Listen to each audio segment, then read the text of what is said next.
Good evening, race fans, and welcome to the season finale of Alpha Touring Challenge's third season. This one is going to be a lot of fun to watch here at virtual Daytona International Speedway. Of course, most of us are super familiar with. And here to call the action with me tonight, as always, Peter Lee. Peter, how's your day going so far? I'm doing great and looking forward to watching a race in what appears to be a very foggy Daytona. Yeah, you noticed that as well. It's light fog here, but we'll see. Hopefully that doesn't wreak too much havoc on Pim's cameras. Speaking of whom, Pim, how are you doing tonight?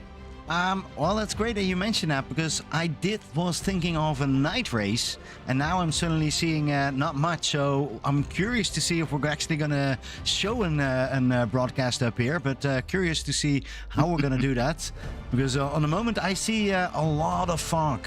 So let's see if we are they actually still working on the qualification.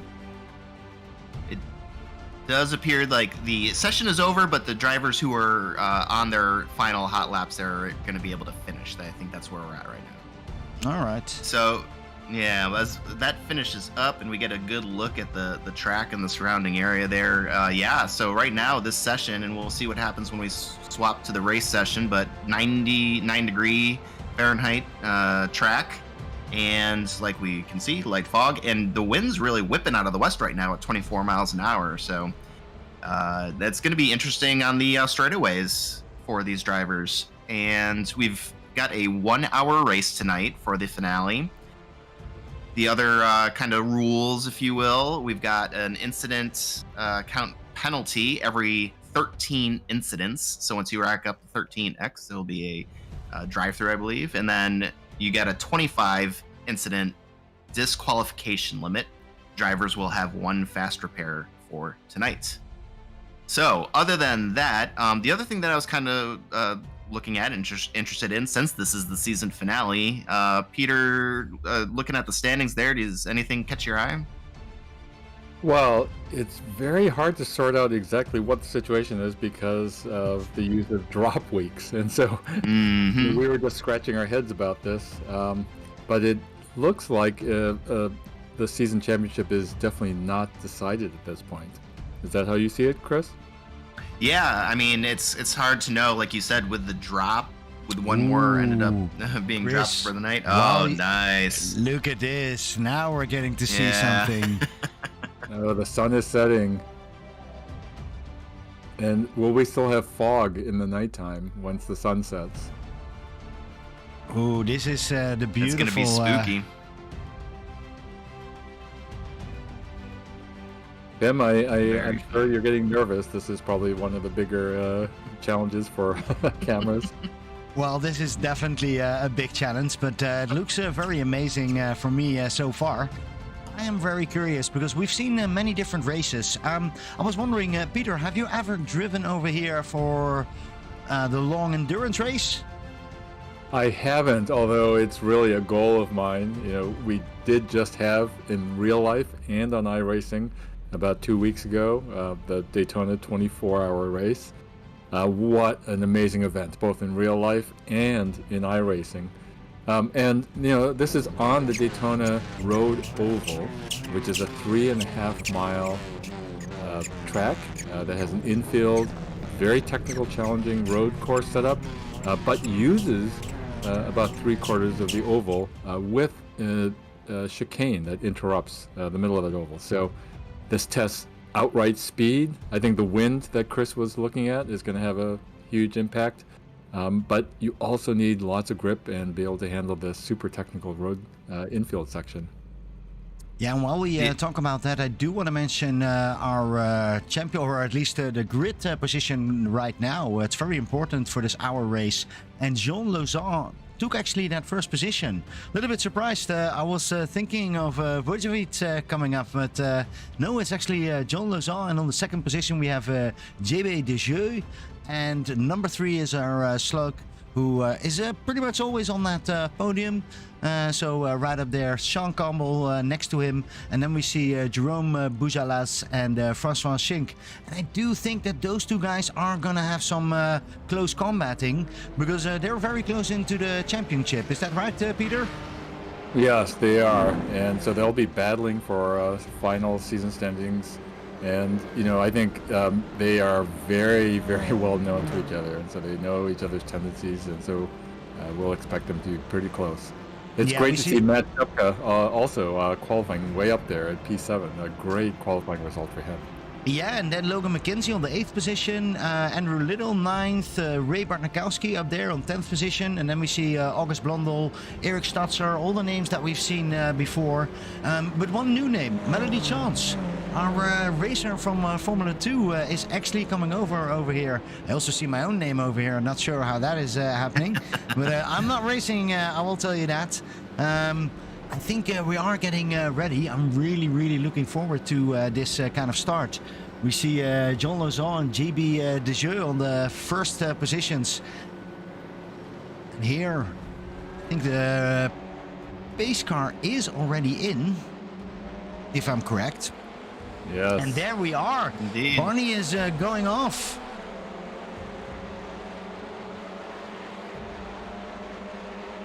And so as they enter, this is the turn one that enters the infield section, and on cold tires, this is pretty treacherous. And so we'll watch these cars tiptoe their way around until their tires warm up. Yeah, that first turn decreasing radius, that's a very challenging one. It doesn't look like much from the air, but that is a tough one, especially when you're going side by side.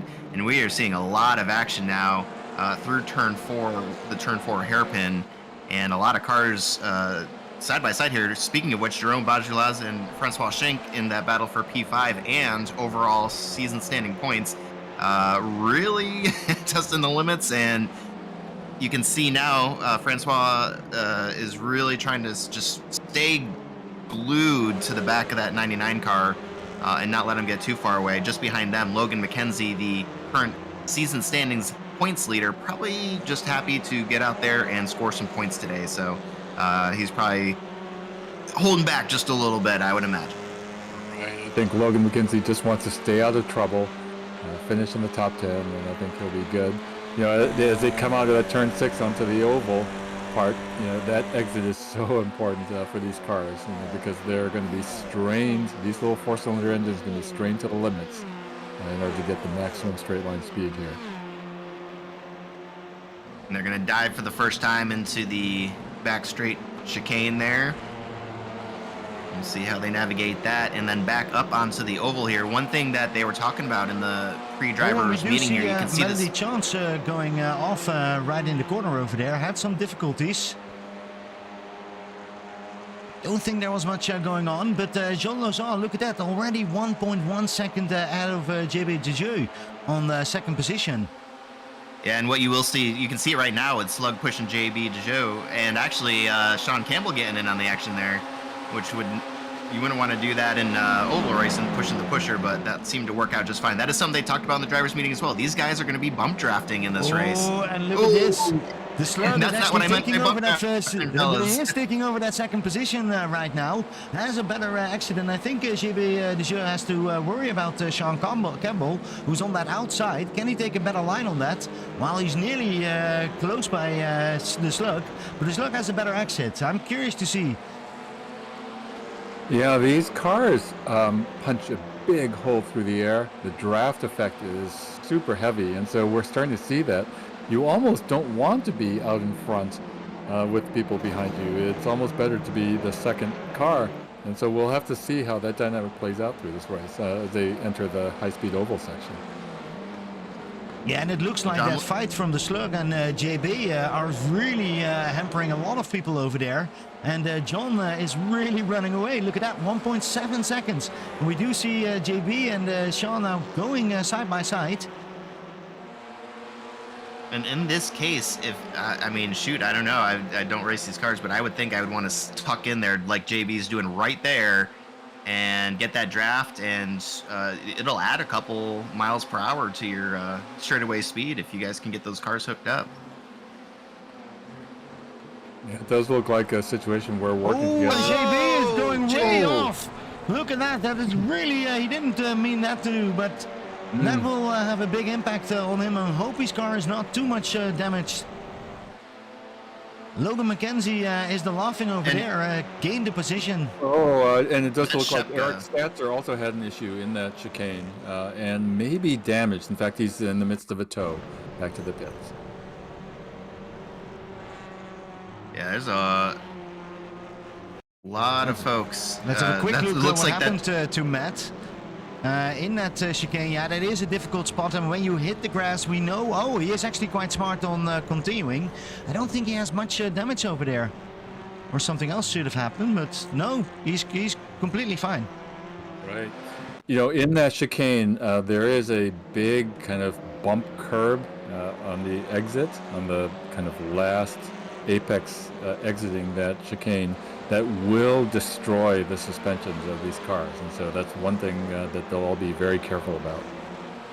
Well, I'm curious about Sean Campbell, because he's now getting really close to the slope. Is he going to make a move? Is he? Where's the best move? Where can you make the best move, Chris? You know what? If I'm gonna be taking chances, it's gonna be on those straightaways, at least early on, because you guys got so much track, and if you can get a good corner exit like John Lazan is right here, coming off of turn 7 onto that straightaway, this is gonna be the safest, best bet to do it. Even going into the back straight chicane there and just kind of out braking, that's a little bit of a risky move there, but you can definitely make it happen. Well, look at this. He is now getting really close, and they're getting closer and closer to the bus stop right over here. Yeah, and you can see Sean Campbell and Significant, like we talked about earlier, just hooking those cars up, and that's going to give them a significant speed advantage on these straightaways. Yeah, and I think that speed advantage is showing up now. They are closing the gap to John Lauzon. They're now less than half a second away from him and closing. Ooh, that's the danger, though. You can see Slug getting a little bit squirrely there. You really got to anticipate what the driver in front of you is going to be doing and really stick it onto that rear bumper, because if you start getting that back and forth motion, that's going to lift the rear tires up, and that's exactly what happens. But looks like they're able to keep it all together, pointed straight, and that gap remains shrinking up to John Lazan. Yeah, so we have this lead 7 pack that we've been watching, but then there's a little bit of separation, and then a pack of 4 led by JB Dejoux in P8, followed by Andrew Little, Daniel Cedeno, and August Blondell. And they have been going at it nose to tail as well, and so they're in their own little battle. And definitely the closest racing going on at the moment. So obviously JB with the early off track there, and that was the other thing that I was going to mention with the grass. You touched on it for sure, but you get a tire off into the grass, and it's it's slick. It's like it's a little bit like ice. And one of the things they mentioned in that driver's briefing specific to the back straight chicane is there's a nasty off-track / slowdown penalty if you cut it just a little bit too much. So that that just adds to the whole mystique of that corner, I suppose, and the importance up of front, Slugnificent is making inside move, breaking into the chicane, and takes over P1 from John Lauzon. There we go. Wow, that was an amazing move. Let's have a quick look if we can see that back. He was just... It was like a rocket. Yeah, very brave to do that, outbreaking into the chicane. The chicane is very, very tricky. You're just on a nice edge of grip there. Well, don't look now, but John Lazan getting a nice little push there from Sean Campbell's going to try to take it back as they go across the start-finish line. He will lead this lap, and now there's 4 of them under a blanket going down into turn 1. These are going to be very difficult times here. Yeah, and Jerome is also back over there together with Logan. So that's going to be a nice little group, and I think even Ray Bartnikowski is able to catch up. Currently on that 7th position, but this is really all for that first position. Meanwhile, that pack of four has had a lead change, and so now holding P8 is Andrew Little. JB DeJoux has fallen back to 10th. So it's Andrew Little followed by Daniel Sedano, but they're playing a little bit of hopscotch there with each other. Yeah, I just can't get my eye out of the fighter for second position. And while they do that, you do see immediately that Jean Lauzon is getting up. But Francois Schenk is now getting really, really close to the slug. He's pushing him forward on the inside. And look at this. You're going to have a great example here of just how fast. Unless it's possible Sean Campbell was get a little... Yeah, and that's also possible. A little bit too much of that one.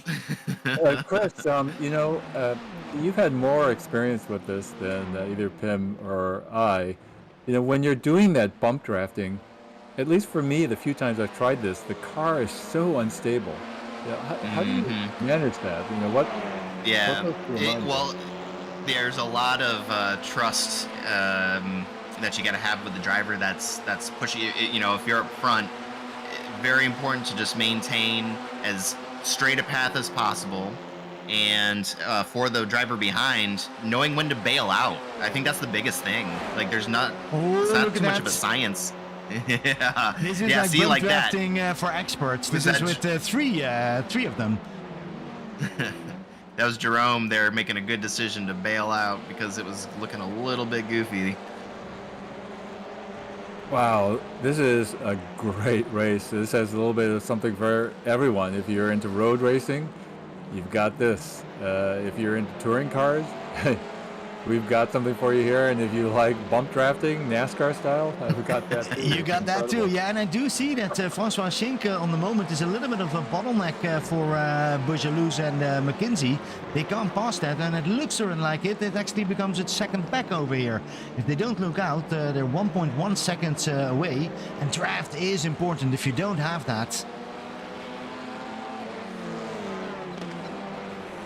no need to change the camera, but I am keeping my eye on that pack of four, starting with P8 and Andrew Little, Daniel Sedano, JB DeJoux, and Auguste Blondel. It now looks like they are working together to try to catch their way back up to this lead pack of 7. And so they're now under 7 seconds behind and slowly eating away at that. Well, I was wondering when that might happen. Battling back and forth is not, especially in an hour-long race. Maintain your positions, get in a line, get in a conga line, and just work together at a track where obviously the draft is giving you a huge advantage. Guys, I do want to point out, I think the most beautiful livery on the track right now, from number 14, Melody Chance. Had an incident in that first chicane, is now currently on that 14th position, but that doesn't make her car look any worse. I like it. Well, and as you know, she's been driving in the Sunday Night Skippy series and doing really well there. Also, just one of the more entertaining and interesting Twitch streams. Yeah, sorry, Peter. We have to go to the front because the slug is now actually attacking, and they're going nearly 3 wide in the first corner. And John Lauzon can hold that, but can he hold the slug off? Well, at least Sean Campbell is now trying to take position. It is madness on that first row.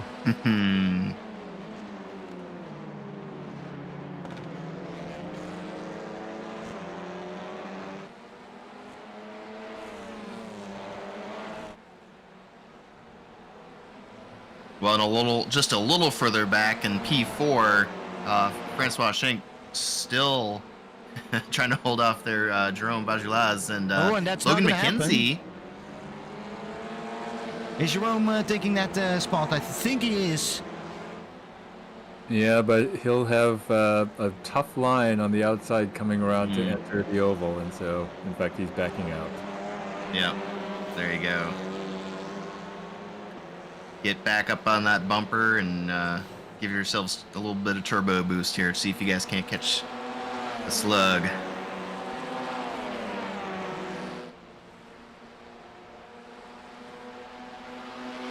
Well, it seems to be that there is now really 2 packs, the Jean Lauzon and the Sean Campbell pack, or the Slug pack, because Slug is already hit. That is a signature move of him over there. Yeah, Goes to Yeah, the he can inside. dive it way deeper into that chicane than any of these other drivers, it appears. Yeah, but it doesn't appear to be that bad beneficial, because look at Sean Campbell is now really pushing him back to John Lozon. And right behind there we see also Francois Schick doing the same thing. And Logan McKenzie is just trying to hold on over there. It is crazy how effective this bump drafting is in these cars. Well, that's interesting there. Sean Campbell's going to bail out early to try to make the pass himself. They're going to go 3 wide down into turn 1. You can do it 2 wide. I don't know about 3 wide. So, thinks better of it there. You know, one thing about this... Go ahead. Yeah, it seems to be that it's every time the same thing. So I'm wondering if they're now learning from each other. If it's also just, you know, get to know each other on this track. What is he doing on which corner? The Slug is always doing that one in that chicane. John Lozon holds it right over there.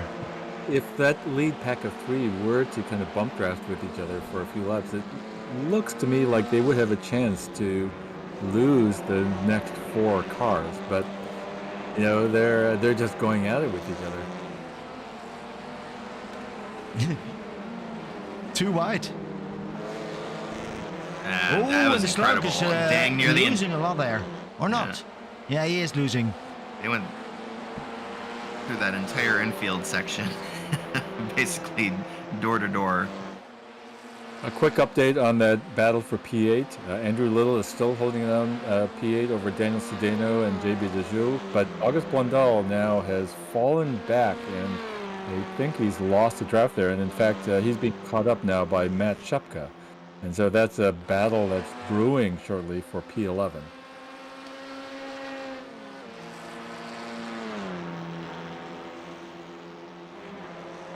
And the headlights are on. This is one of Pim, one of your favorite things. You love headlights on race cars. Yeah, and these ones have a really pretty ones. I do see the sun is going slowly down. Actually get to see a little bit more than with that annoying light. But now we're getting to see again a move coming up onto the line. And it looks like they're going to take it 3 wide.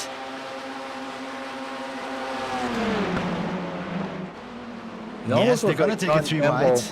Yeah, Sean Campbell, it almost looks like he bails out just to be a little safer on braking. Yeah. Well, or to get a better exit, because I think that's what he's doing right now. And look at that. John Lozon can't hold everybody off and needs to pick a line. And is picking that inside line, trying to defend, and now trying to defend the outside. Sean Campbell is going nearly into the grass, but he's trying to take that second position. But the Slug is coming back right over there. What do you think? Well, to your point. Yeah, go ahead. There, Peter, all this battling has definitely allowed the rest of this front pack here to reassemble, basically, all the way through Logan McKenzie back there in 6th position. So I did see Joe Camilleri crashing right on that lap. Just want to have a quick look. Beautiful car. Oh, he just completely misses that corner. Yeah, maybe he wants to see a really interesting race and just says, you know what, I'm going to watch the broadcast. I can understand that.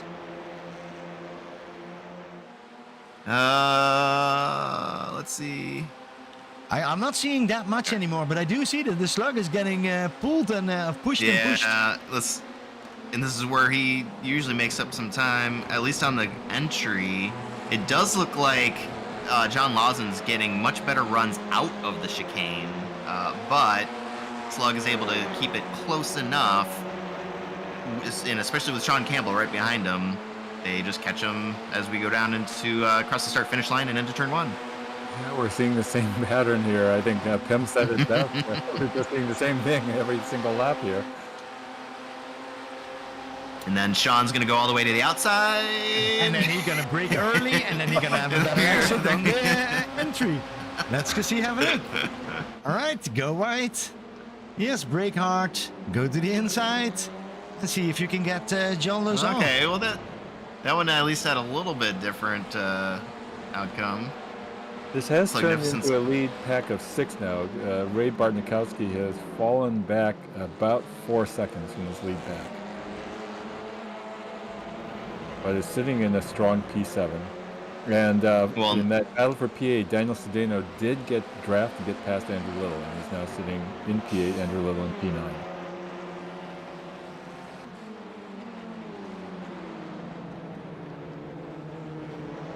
and well, we have a minute here. Matt Shepka in P11 after that unfortunate early race off track. He and August Blondell have found each other there, and Matt Shepka just passed him for P11. And we'll see if these guys can't. The next driver up is JB DeJoe, about 4 seconds ahead of these two. See if they can work together and maybe reconnect.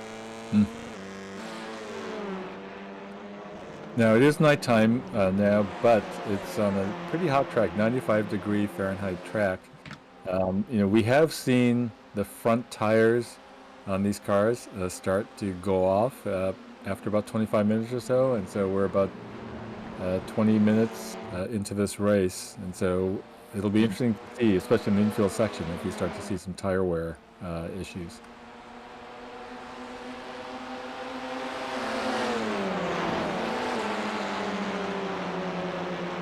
All right, we've got another strong run here by John Lazan, followed by Sean Campbell. I think we need a little more creativity on how to call this. We're just changing every lot. At least they're not 3 wide at the moment. Nope. Okay. It's like maybe I spoke too soon. Yeah, you can see them getting real kind of loose and a little unstable there under braking into turn 1 especially. So as those tires go, like you said there, Peter, this is going to be more and more interesting, and really trying to avoid not just the grass, obviously, because it's like a natural slowdown, a de facto slowdown, but then the actual slowdown penalties themselves. So Right. Well, this is now interesting, with John Lazan in front and Sean Campbell P2. This is now a little different situation than we've seen in the last 4 or 5 laps, with Magnificent now in 3rd place. And so I'll bet Sean Campbell will be thinking very hard about bump drafting John Lazan and trying to lose the other 4 cars behind him. In fact, we see Sean coming right up, and we're going to see if they can create some separation here on this oval. Or will Sean try to go out on his own? It's looking unclear right now.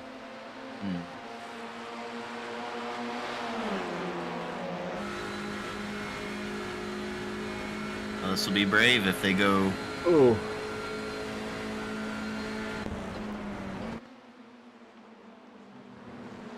Looks like Sean backed out in order to take the safer line into the chicane.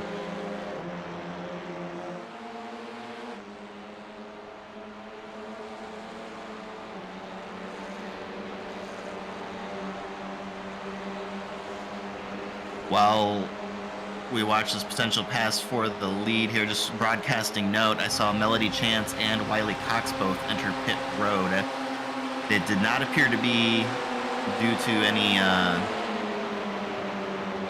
incidents or anything like that, so that may be the first of the pit stops. Yeah.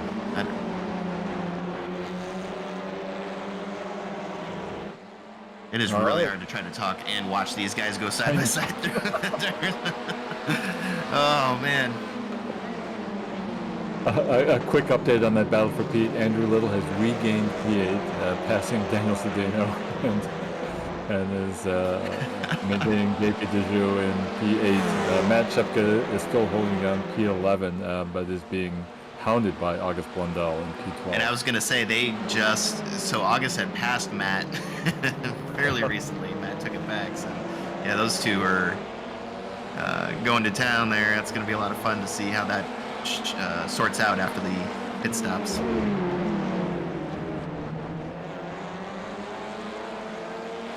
All right, so a little period of stability here. John Lazan now closing in on leading for a 2nd lap in a row, and Sean Campbell holding on P2. But looks like Sean again wants to try now, this time on the low side, to see if he can get past John Lazan coming into the chicane on the oval. Or is this the famous bunny hop? Oh, didn't look like a bunny hop. No, You can see John really getting on the brakes early there, seeing a potential issue. And it's just interesting because you got to wonder what's going through the drivers' minds, where they make an awesome move only to have the cars behind them catch right back up 2 turns later. You know, it's got to be a very frustrating feeling. Yeah, and here we're seeing now John Lozon is returning the favor, bump drafting with Slug in order to get easily around Sean Campbell, at least for Slugnificent. John Lozon's sliding back into 3rd place as they negotiate turns 1 and 2 here. I do have to say, this is the first time that I see Jerome Bajolas being so patient. Normally he's quite aggressive, or last time I know, was it Laguna that he was quite getting into there, but he's been patient the whole race.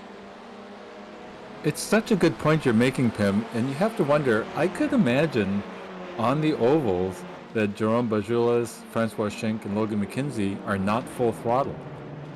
And, you know, you wonder if that's going to save fuel, which will equate into multiple seconds of refueling time when they pit. We'll want to keep a close eye on the... I think we could see something happening. And the same thing with Logan McKenzie. Hasn't done anything. Just followed this group. And then you see the Slug and Sean and John fighting for their lives every lap. This is time as they enter the oval for the quick update on the Battle of P8. Andrew Little still holding up P8, but JB Dejoux has gotten around. Daniel Sedano is now in P9. Right, and how is it going with August Blondel? Because you guys kept mentioning that he was behind Matt Zepka, because now I'm looking.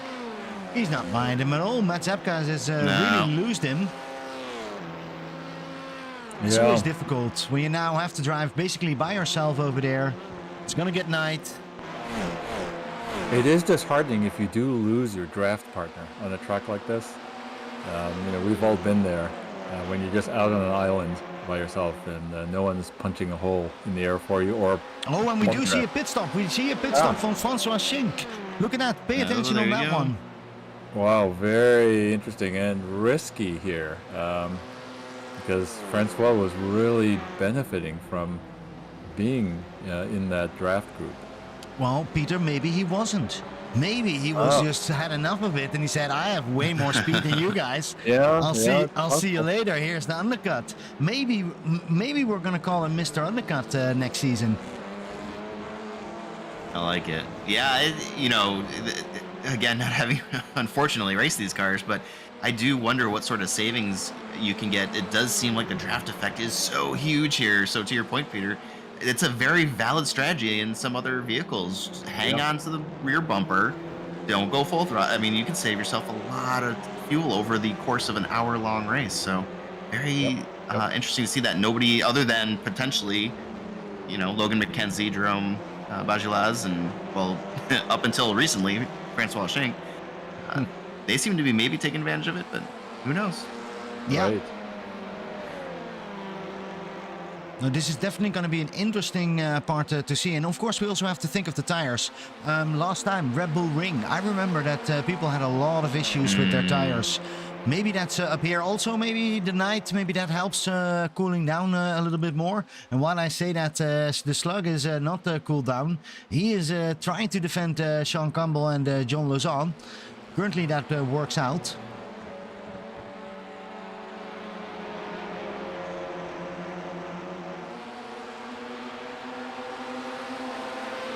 Yeah, Francois Schenck, just a quick update, came out in P12 and is just really on an island by himself. And so we're going to keep a close eye on where he comes out once these other 5 leaders end up taking their pit stops. Well, currently there's no pit stop for them. They continue. And I do have to say, again, Logan McKenzie is really, really easy in that first corner. And he's just driving slowly back to the group.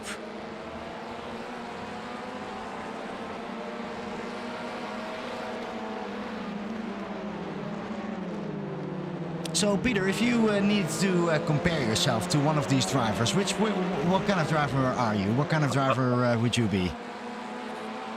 I think Logan McKenzie might be a good comparison. You know me, I'm steady Eddie. Yeah, let's do the champion. Yeah, that's a nice one. Oh. Yeah, well, that I was gonna say for myself, I was gonna say a slow Logan McKenzie. Yeah. Does that count? Okay. Yeah, I do have to say that I really enjoy the driving style of the Slug. He's always there. There's always action going on, and he's just really quick. Yep. But I'm not like him. I wish I was like him. Oh, that's funny. You know, it's funny in GT3 cars and in the Skip Armor Formula 2000s.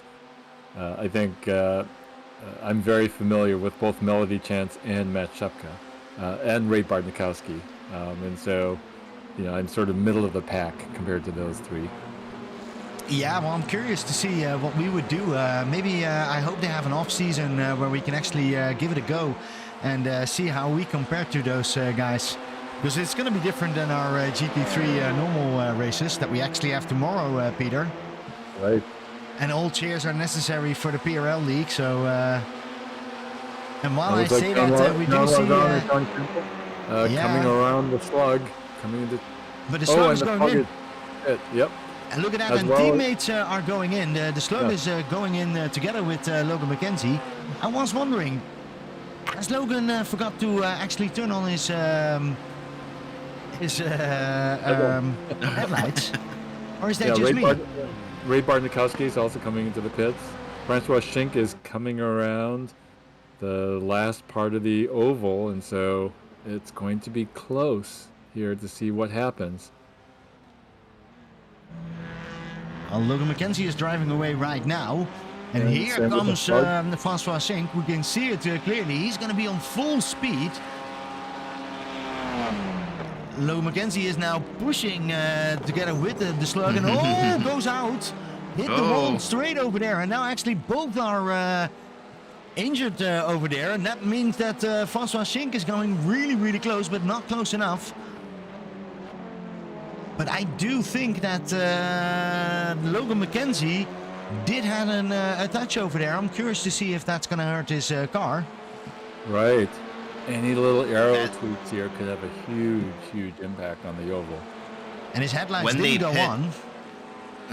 When they pit, they had a 34-second gap over Francois. I just wanted to note that when we look at there's still more issues.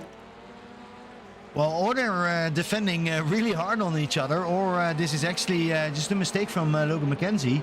But I do have to say, smart pitting from him, and you do see he had a quicker pit stop. So we're agreeing on that was part. actually the slug that actually lost the position there.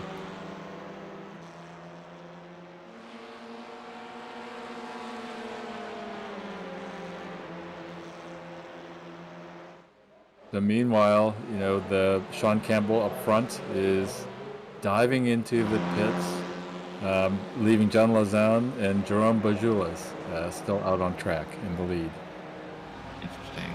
Sean Campbell slowly making his way to his pit box. So here's the group of Logan McKenzie, Slugnificent, and Francois Schink actually going to catch up with Sean Campbell. Sean Campbell is still standing there in that pit stop. And we do see that the group is now getting onto the long straight to the finish line. Yep, Sean's been released from his pit box. He is on the pit exit road. Ooh, and he is very quick. I think he can actually make this work. Look at this. Because we do see them in the back, but that's not going to make that anymore. Sean Campbell was taking this, if I'm correct. Yeah, we can clearly see that. Yes.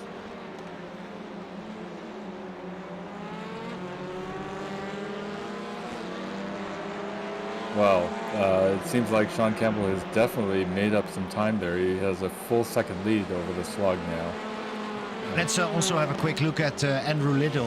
We haven't seen him much, but he's now currently on that second, over in that third spot. Of course, we do have the pit stops, but it's always good to see new drivers up in the front. And of course, behind there is still JB Dejeu. Yep, and Daniel Sedano. Those three have been just stuck together this entire race so far. Well, just a little further back there, Matt Shepka, he's going to be the last car who has not taken his pit stop yet. So that line between Matt Shepka and Sean Campbell is currently the difference.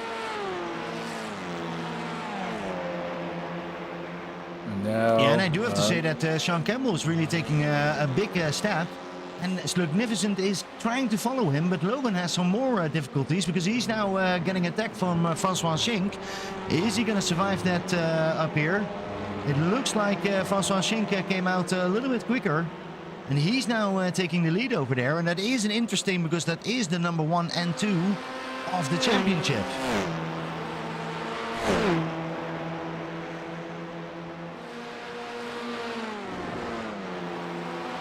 So looking at Logan McKenzie, I do think that Logan McKenzie has some issue.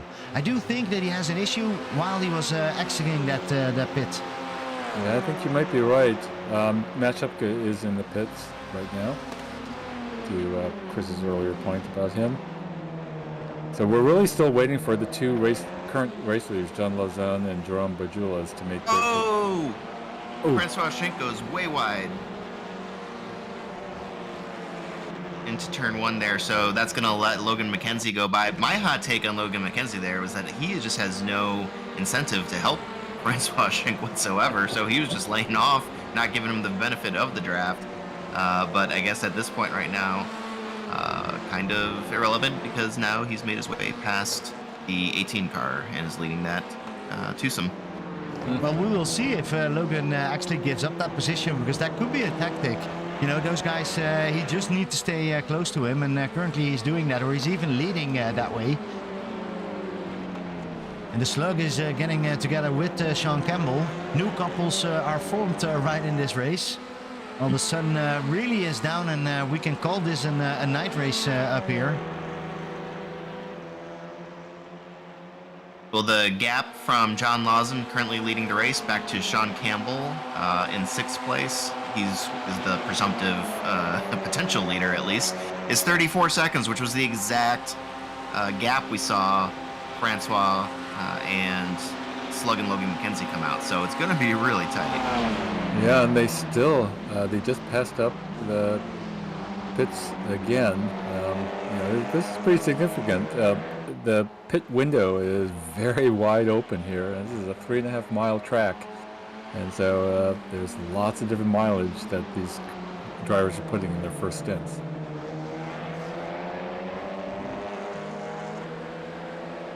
But that gap from John Lauzon and Jerome Bajulas back to Sean Campbell, we'll want to keep a close eye on that. It's about, 34.5 seconds right now. And we'll want to keep an eye on whether it's growing or shrinking lap by lap.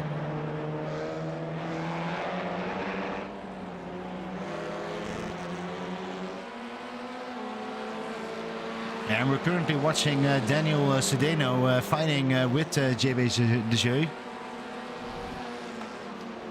Is the closest battle on the track right now, that P3, 4, and 5, Andrew Little, JB, and Daniel Sedano. So I think these guys seem to be working together a little bit here, and they still have to come down pit road, though, with Matt Shepka having pit. Daniel Sedano is the tail end of that group of cars who still needs to come down. Yeah, and I do have to say, I understand that car from JB Dejeu, that color. But what does Daniel Sedano thinks? A camouflage car? Nighttime? Oh, Ray Bartnikowski has gone off the track there. I was trying to figure out. It looks like he just, the back end started coming out. I believe that was into the chicane. Yeah, that's death. That's death. That's right in the chicane. He just missed that braking marker, and that's over and out for him. If you don't have a fast repair, that is really, really damaging. And we still see that Jean Lauzon is taking that first position, is still not pitting, together with Jerome.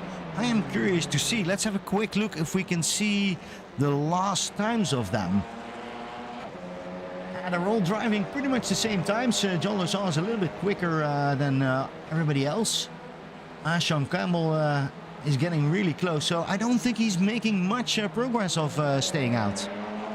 No, and just looking at that gap, is still staying at about 34.5 seconds. It really hasn't budged much.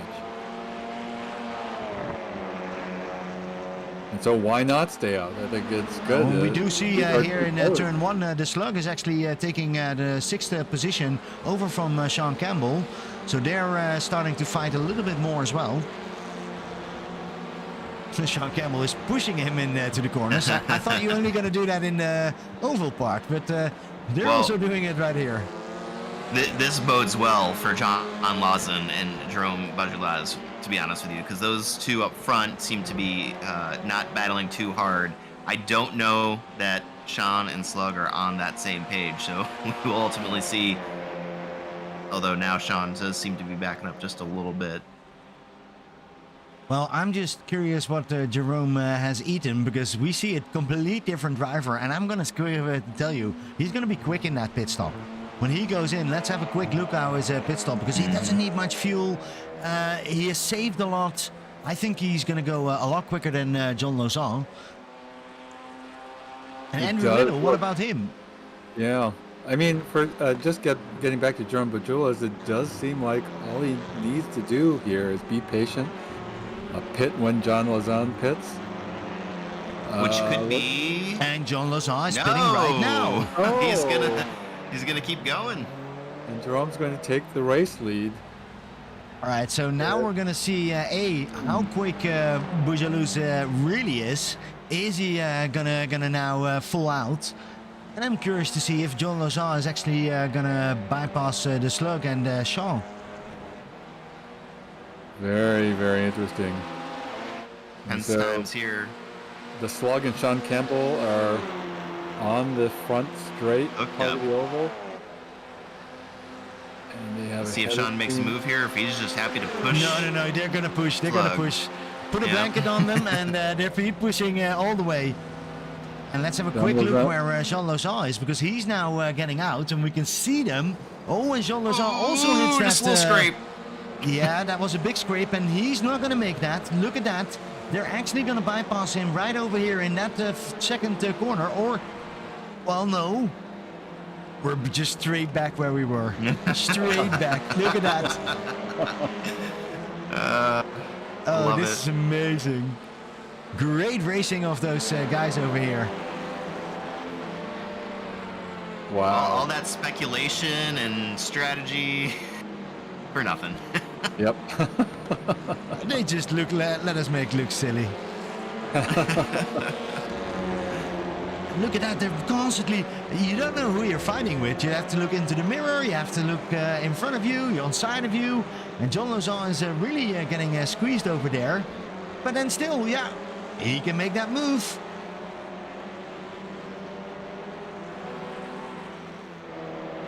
How's it? Yeah, go ahead.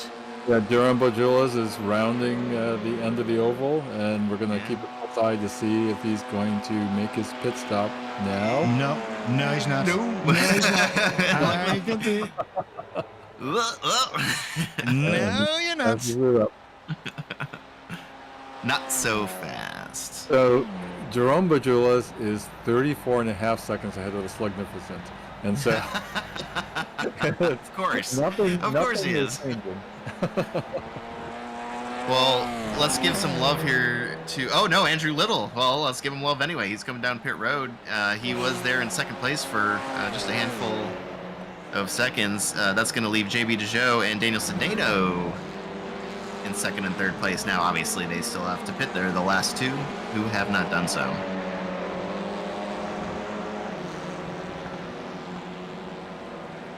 It's unusual to have a series where the pit window is like 25 miles wide. What's up? John Lozon is again going straight after the Slug, and is now getting inside of that corner.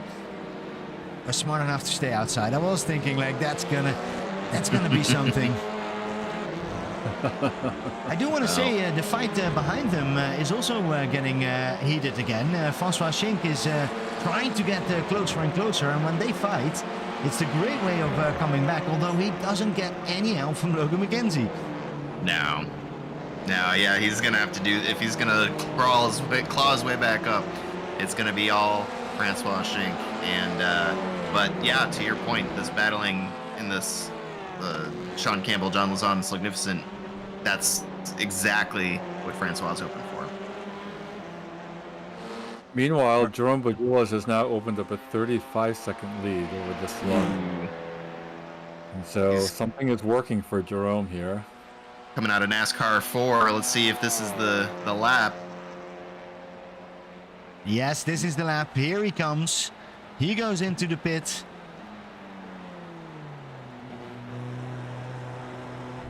He'll only need about 8 laps worth of fuel here. And so it'll be super interesting to see if this ends up being a short refuel. Oh, wow, Peter, we're that fast. Man, you have to remember me of the white flag because this is going by so quickly. Jerome, but also Desjeux and Sedeno are in as well. Yes. Meanwhile, the Slug and John Lazan are approaching the start-finish line. Jerome has been released from the pit box. Is on the pit exit road. I think he's going to make it. He's going to make it very easy. Yeah. Because they're now 3 wide going in there, and he's already, if he can make that exit, then he gets bonus points for that only, is the first one who actually can make that. But Jerome is going out, and look at that, Sean Kimball, Jean Lausanne, the Magnificent, is actually fighting over there. Oh, this is going to be the night of Jerome Bajulas. I'm going to say it correct. Bajulas is going to win this race. Mark my words. 4.5 second lead over Sean Campbell, John Lazan, and the Slug. That is incredible. That is an overcut in action there. Exactly, right. You've got at least a couple seconds down pit road in its entirety, so not just the pit stop time, but the entry and exit. He gained a couple seconds there, and I think it was the fighting between these three in that interim time period that really kind of sealed the deal. 14 minutes remaining in this race. That should give us, given they're running about 2-minute laps, that should give us about 7 laps to go the next time they cross the start-finish line. The only hope Sean Campbell, John Lazan, and Significant have is if they work together, use that draft effectively. I don't know. This feels a little bit like Risk.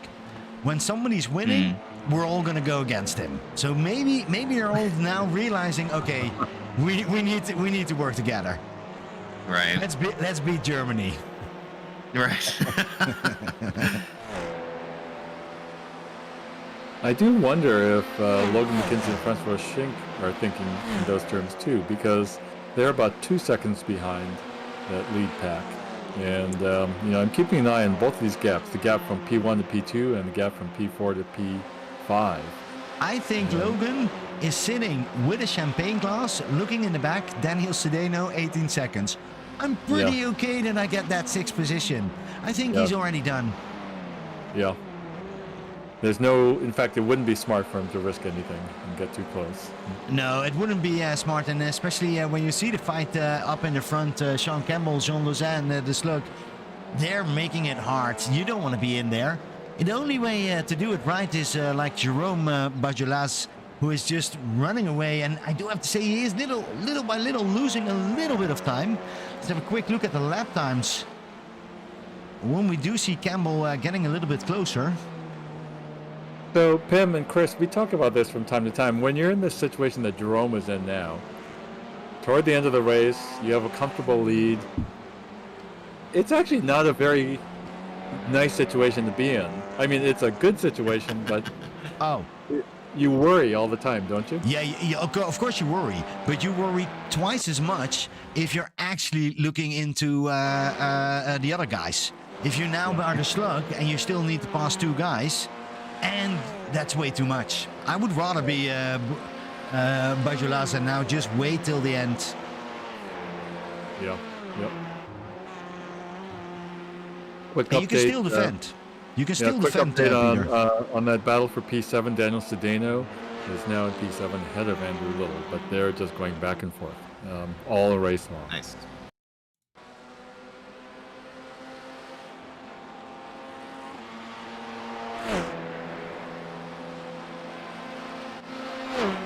And at least for the moment, Daniel Sedano is our top mover and shaker of the day, up 6 spots. Not too far behind him, though, Melody Chance, up 5 spots there into P11. No, it's a fantastic run for her first outing in the Alpha Touring Car Challenge. And of course, that beautiful paint. Always brings the heat. Yeah, I don't know what it is with that car. It just maybe it gives me like an 80 vibes, and I'm like totally into the 80s. Yeah. Like a Miami But it's Vice like- sort of, yeah. Yeah, I don't know. It makes it look very, very cool. Well, Melody has become a popular artist for hire in our racing leagues, and for good reason. Looking back up front, Sean Campbell, John Lozon, and the Slug have closed up by about half a second to Jerome Bajulas. But that could be Jerome just managing the gap and not pushing it too hard. Exactly.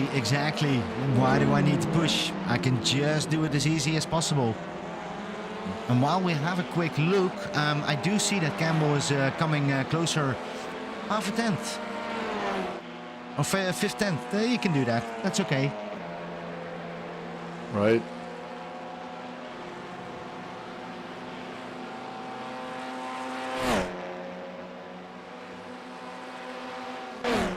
Jerome Bajulas is coming up, still a ways behind, but there are some back markers. Wiley Cox, Ray Bartnikowski. They are both fast, so it might not be a problem. In fact, it could give Jerome Bajulas the benefit of draft tow. But we'll have to see toward the end of the race if we see traffic as any kind of issue for these front runners. I was just tracking real quick just to see the entry speed into that back straight chicane for both the leader, Jerome, and for that group of 3. And that group of 3 that are trying to chase him down were about 10 miles an hour faster when they started braking. So that draft, that's about what you're going to get on that draft impact there. Yeah, we do see that the Slug is taking a little bit more position. He's now moved up 1 spot. John Lozon has lost that position and is now going up for that 2nd position. So it seems that they have taken a little bit the message and said, okay, we're not going to go for that 1st position. Maybe we need to fight here for that podium. Because that's going to hurt if you're now dropped off the podium. Yeah. Yeah. And to your point, 8 minutes, we're about to hit 8 minutes remaining in the race, and a 2-minute laps. So, yeah, 3 or 4 more laps-ish, something like that. I am looking at the gap still, and Jerome Bajulas loses some gap on the oval, but then regains it on the technical infield. And so Sean, the Slug, and John Lozon are getting the benefit of bump drafting on that oval. That's allowing them to catch up a little bit, but then they lose that, maybe partly because they're battling so much on the infield. And here comes the Slug with his move. He's not going to do it right now. Probably going to wait for it till the last turn over there. Look at those heated brakes over there. Love that. Look, that little detail there. Yeah, this is... Peter mentioned this, I think, at the top of the broadcast. They're maybe wanting to not be in the lead position when we come down to it. Yeah, I personally have some painful memories of being... Oh, and look at this. The Slug is going to make a move over here. Or at least he's going to make it very difficult. He can't do that. Look at that. Sean Campbell is really good defending and holds that speed in that corner. And that's the reason why he's still ahead of the Slug and John Lozon. Don't look Francois now, Schenker though. needs to hurry up if he wants to continue with that fight. Yeah, but don't look now. Sean Campbell, the Slug, and John Lozano are now only 2.7 seconds behind Jerome Badula, so they are closing the gap.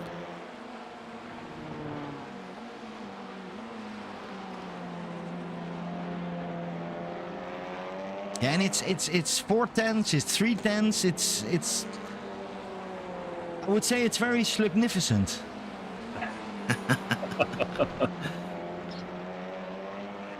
We'll give a quick shout out there to Andrew Little, Daniel Cedeno, still battling back and forth here. And it looks like, well, battling may not be the correct word, just racing in close proximity. They're trying to catch up. They have closed the gap to Logan McKenzie just a little bit, but with the amount of laps we have remaining in 17 seconds, the difference, I don't know that they're going to make it by the end of the race. So this will be an interesting one to watch as we come down to the checkered flag.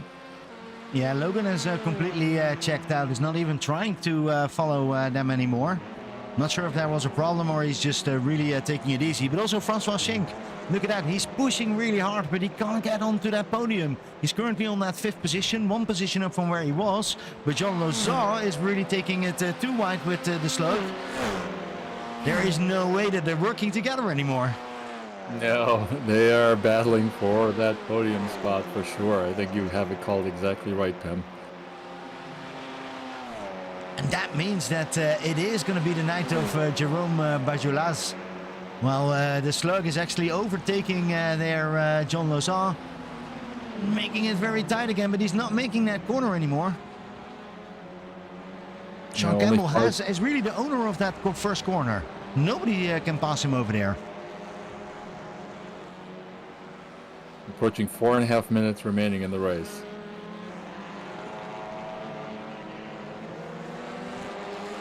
Peter, is that something that you can read from the Cavalcade app?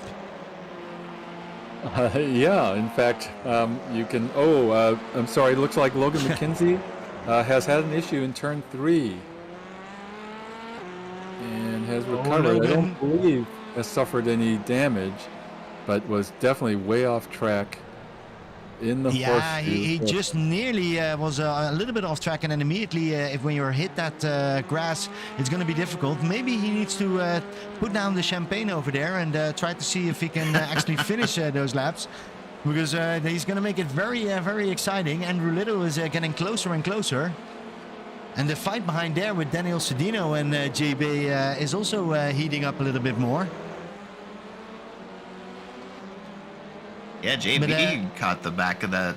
Let's have a quick look, because here goes the Slug for that for that second position. He is moving to Sean. He's not making that move anymore. Where is your signature move, the Slug? Come on. Time is running out. He might be waiting for the white flag lap. I think you're right. I think you're right. As they come around here, I believe there'll just be 2 laps remaining in the race. Oh, and we do see in the back Daniel Cedeno is trying to make a move on JB, and he's actually making that move. Is he making it stick? No. Oh, look at that. JB has completely that inside line and has a really strong exit. So that is not going to happen for Daniel Cedeno. Let's have a quick look in the front, because I don't want to miss the fight from Sean Campbell, the Slug, and John Lozano. I think even Francois Schenk is now completely back up again. Oh yeah, he's side by side, in fact, with John Lozano, trying to send it around. Oh. How do you tell Logan that Francois actually has a chance on second position?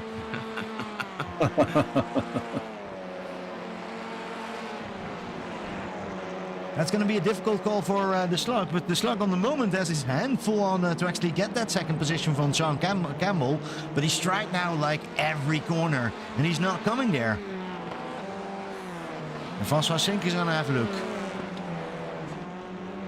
Quick update on the gap from Jerome Bajulas to Sean Campbell is now under 2 seconds. Ooh, under 2 seconds. It's coming down. And I don't know what the draft cone, if you will. When do you get into that draft capability? What kind of second gap? So once that happens, that could close up real quick. All right, so we are under 2 minutes remaining in the race. So the next time that the race leader, Jerome Bajula, passes the start-finish line, that will be the white flag lap. And Jerome is now getting into the contact with Willie Cox. So I'm going to be curious about that as well. Is he going to get a little bit of draft over there? And is that enough? Is this enough to actually maintain his position? Or is the group coming back and then we're going to have a really exciting last race? I do have to say it's completely worth a final like this. And there's the white flag being waved by Barney. Is it? And yes, this is it. This is the last lap of the race.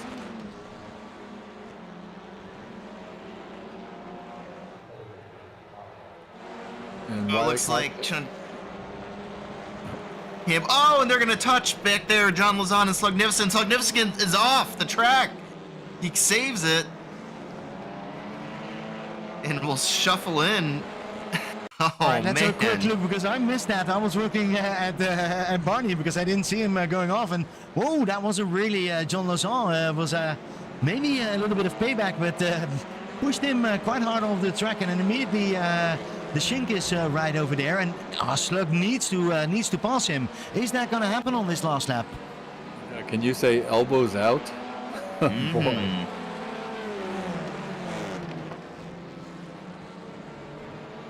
And here we go on to that last full oval part up to the chicane, and this is the chicane where the Slug has done it before, and he's now getting really, really close up to the Francois Shink.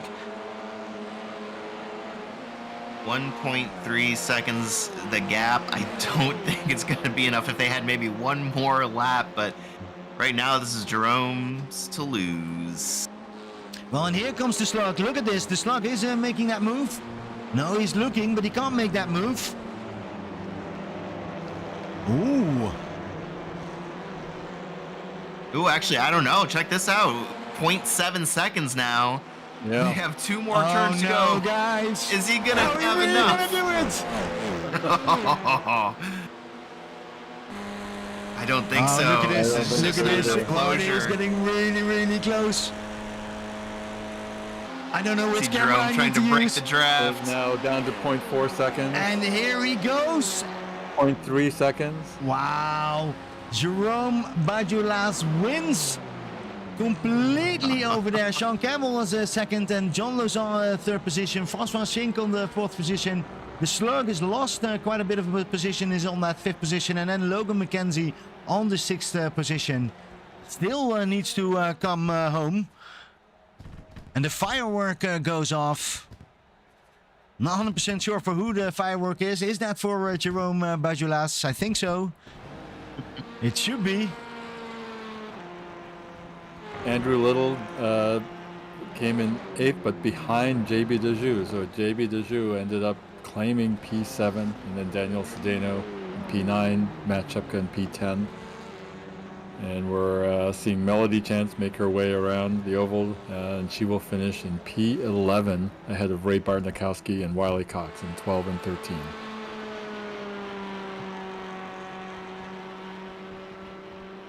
Well, let's finish this race. Let's finish this season with a great finish of our newcomer Melody Chance. She's getting here onto the straight, and that has been the race, and that's been the season, guys. We've done a whole we've done certainly a whole season or half a season of ATC Alpha Towering Challenge. So let's have a quick retrospective. Always like to have those things. What do you guys thought of it?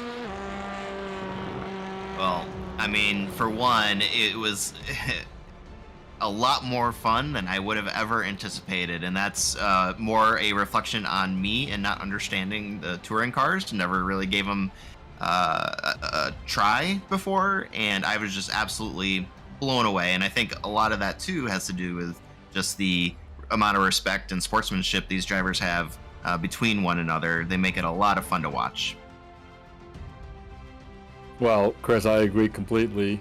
And, you know, it's easy if you're not familiar with racing to poo-poo these, these little, you can buy these cars and just drive them to work every day. But in race trim, wow, they're incredibly versatile. We saw just so much going on, such close-in racing, draft, great road handling, just lots of fun to watch. Well, and we would be remiss. So, yeah, of course, we want to congratulate Jerome on a fantastic race, really well executed pit strategy and fuel strategy. And then I guess we got to see exactly how everything shakes out. But I would assume Logan McKenzie has deserved a big congratulations for the overall season championship. Well, we might be able to ask that question to Logan himself. Logan, welcome to the booth, and you can maybe give us the signal. Who has become the champion of the Alpha Touring Challenge this season? Hey, I did the victory lap. I had it wrapped up last week, but still had a lot of fun driving with those guys this week. But hey, two-time champion, and I'll be going for a third next year.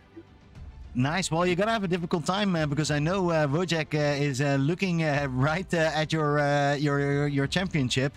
What was going on in the last few laps? I was suspicious that you were actually already on the champagne. Was that the case, or what happened in those last couple of laps? Nah. On the way out of the pits, I smacked the wall on that turn, and I had suspected that I had hit it hard enough to have damage. Slug looked at it as he drove by me like a lap or two later, and he was like, no, you're good. I was down, after I lost the draft, I was down like 2 seconds a lap. I had no chance. All right, and then it was just bringing it home. It was a really, really exciting finish. We do have to say, I hope I'm actually looking if we see our race winner up here, because he was amazing and it was a really close finish. Did you got anything of that, or did you just looked at where the Shink was? I was mostly just rooting for Slug in this one. Once Francois got by me, I was like, yeah, okay, I'm just going to cruise home. I got damage. I was really shocked at how well that strategy worked for Jerome. That was absolutely crazy. He was there the whole time, just waiting, and then suddenly he could run off. We also have the Slug in our booth. Slug, welcome. And how was the race for you? Yeah, hi. It was pretty relaxed race for me, I would say. Good amount of side-by-side action, so that's cool. Pretty disappointed with the result, though. So. Yeah, I can understand that. Was a tough race, and then the result didn't really go for that. But I do have to say, I like your racing style and your action always up there. I was just wondering that I called it your trick in the chicane, diving into that first one. You did it a couple of times. Was it not possible to do that in the last laps anymore? To pass in the chicane, you mean? Yeah. Yeah, I just wasn't getting a good enough run off of turn 6 to do it. I feel as though the Audi and the Hyundai had a little bit better top speed. So, yeah, I don't know. Maybe my tires were gone as well. It's hard to say. That can make a lot of difference. Well, there was one person who was taking care of his tires, was taking care of his fuel the whole race. It was like I saw a different Jerome, and then suddenly he took that first position, and he was in the booth. Now he just jumped out. No. That was going to be such a good transition too, I Pim. was like, come on, this is the best. Back in here. The best introduction is coming from him, and I'm gonna get him back over here because Jerome, I do want to know. I was saying at one point, this is gonna be your night. How does it feel to be a Daytona winner up here? Thank you very much. That's pretty cool. Honestly, I'm really glad because it was for like Slug said, it was a very relaxed race. I didn't want to fight at all, and. You know, we practice with John Lauzon. We ran the Daytona 24 last month, and we practiced that fuel saving techniques a lot that I absolutely didn't know before. And so tonight I just stood behind, let the guy fight in front and use their fuel, and that's really just what I did. Bit scared in the end, I must say, because I had to. I was forced to save fuel after my my pit stops for it to work, and I really didn't need one more lap. No. They were coming very, very close, and we didn't know exactly when the draft was coming in, but man. Yeah, well, Willie was right in front of me, and I could like grab his draft just in the last penultimate lap. So I think that saved me. Thank you. Yeah. No, well, you did an amazing job, and we'll definitely come back to you. I do want to also mention JB Desjeux. You had a great race. Basically, Andrew Little and Daniel Cedino, you guys were the whole time fighting. How did you saw the race from your perspective? I did everything I could to come in last. I had a great quali, and then on lap 2, I couldn't see going into the chicane. I was doing slug. And I'm moving along, and I look out my right screen. I'm like, well, there's my braking point going by, and into the wall I went. So, and then for some reason, I thought I was in a different race at the pit stop, and I took tires. But Daniel and Andrew and I, we just worked together on the draft. We were focusing on catching up to Ray, and I saved a bunch of fuel doing that. So that and the fresh tires, it actually worked out pretty well. I came back out 7 seconds behind Andrew and Daniel and caught him in, I don't know, 5 laps. So then passed them both at the end. So I was very happy with where I ended up, because I, for some reason, was trying to throw it away, but had great fun. With all that, you had a great race, and we saw a lot of action going on, and it's great to see you guys all drive. Jerome, just to come back to your race win, you didn't win the championship, but you came very close. What do you have to do different for the next season? What are you gonna train on? Honestly, I don't know. It's really tough. It's a really strong field. Especially I'm fighting a lot with Francois during the whole season, and it always feels like he's like 1/10 ahead of me every time. So I don't know. I might want to change car next year to try something else, and so maybe train this, and we'll see if it pays off. But I must say, like, once again, like, the guys in front of me in the championship, Logan, Francois, and even Slug and John are super strong too. So it really depends one race from another. Yeah, no, definitely. But you have shown that you can learn something new, because your fuel saving execution was 100%, and you did a great job. We were rooting for you till the end. So congratulations on that. Let's go a little bit over who do we have any shout outs for. Logan, I start with you as a champion up here. We do have our third place winner, John Lozon, in the interview waiting room. Pim, if you want to. Let's bring him, and maybe you have some questions for him. Oh, looks like we just lost. He gone. All right. Right. You guys, ATC's teasing us. He's back. Here he is. Congratulations on a great P3 finish there. Tell us a little bit about your race. You were just in the battle for the lead the whole time. Yeah, I had pole. That was fun to have for once, but was surprised they were starting the battle right away, but I was expecting a little bit of cooperation off the start, but that didn't happen. Just try and break away from the pack behind, but it was fun. It looked like there was a huge amount of strategic bump drafting going along, which from the broadcast booth just made you guys so much faster. But then also, I don't know how many times you guys went 2 wide and 3 wide into turn 1. What was the thought process, at least for you? What were you seeing there? Oh, I don't know. I was just reacting to what those two were doing around me. It seemed like every lap there was 2 or 3 lead changes. Yeah, I just wanted to keep up with them, because I know once they start working together, they can, with a draft, you can really take off if you work together. Yeah. Well, it was incredibly exciting for us to watch. Although it was challenging, all three of us as broadcasters, to figure out a different way to say what we were seeing lap after lap with you guys. Yeah, there was that one lap. Slug and I went side by side through the entire infield. That was fun. Right. And then I think on the last or second to last lap, you and Slug bumped doors. Tell us what that was like from your perspective. Yeah, I went back and had a look at that replay on that and talked to Slug about it. I was hoping I left him enough room, but yeah, we just took two different lines and it didn't really work out together going side by side, but just a little bit unfortunate on that one. Right. Well, that was a fantastic drive. Super impressive. So congrats on the podium finish. Thanks. All right, so Peter, do we have anybody else in the waiting room on the moment? No, looks like that's all we have for tonight. All right, then I want to start with maybe you guys want to thank somebody, you want to call out maybe sponsors, anybody else. Start with the champion, Logan.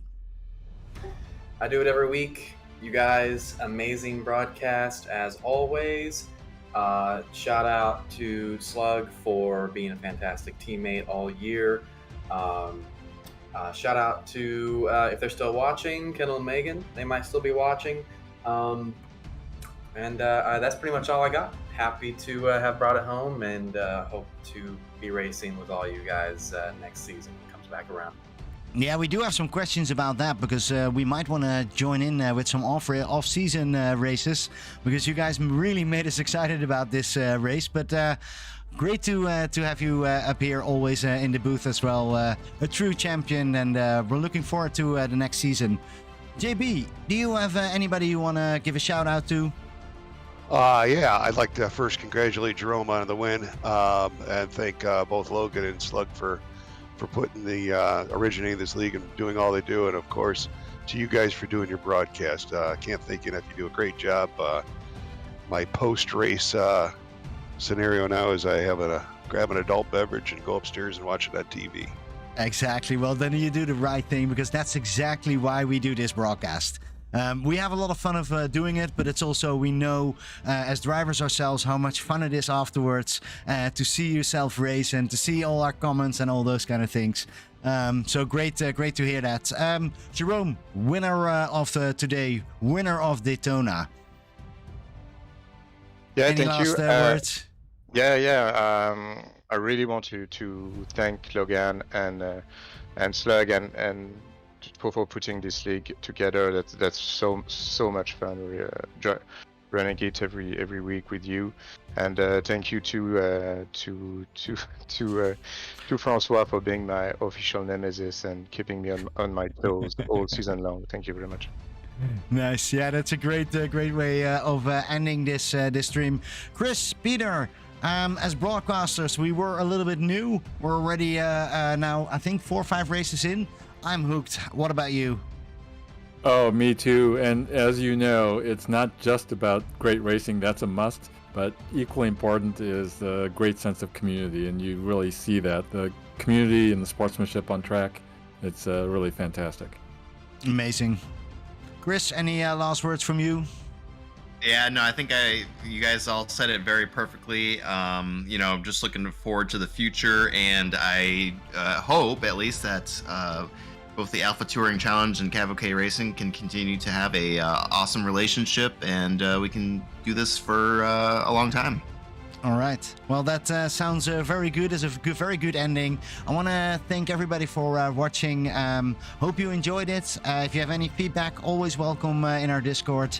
And for now, have a great evening. And I hope you have a great week. And then we'll see you back on Sunday at Cavalcade Racing Network.